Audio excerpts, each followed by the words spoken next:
People ask me all the time, why does God create a world with suffering?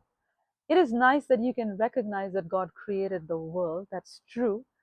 But to think God created suffering is like incomplete vision. Actually, when Krishna created this world, he also created a manual with it. And seldom do we actually look at that manual. And in that manual, the Bhagavad Gita, Krishna explains very clearly, Padam, Padam, Hiva Padam. He says there's danger at every step very clearly. And he also says that in a world where there's danger at every step, what's the formula for happiness? Yajna by Vishnu.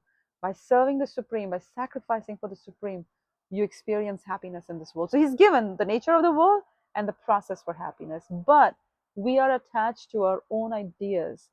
And Krishna did create another thing besides a beautiful world with all kind of circumstances. He also created us. And what is our special characteristic? We have complete freedom, free will. So, towards the end of the Bhagavad Gita, 90 minutes conversation later, Krishna says to Arjuna, Yathechasi tatha kuru, do as you like. Krishna does not interfere with our free will. And we use our free will, our free choice, to try and dream up this reality of a world where there are no problems. But that's not the world we live in. That's samsara, the world we create in our own heads. In reality, that doesn't exist.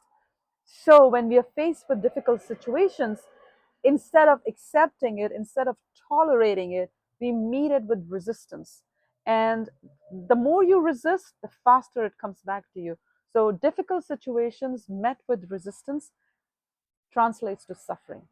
But difficult situations, the same difficult situations met with acceptance and tolerance translates to growth, maturity, advancements. That's why saintly people will say old age, disease, death, these kind of circumstances are actually friends of a transcendentalist because they help you advance.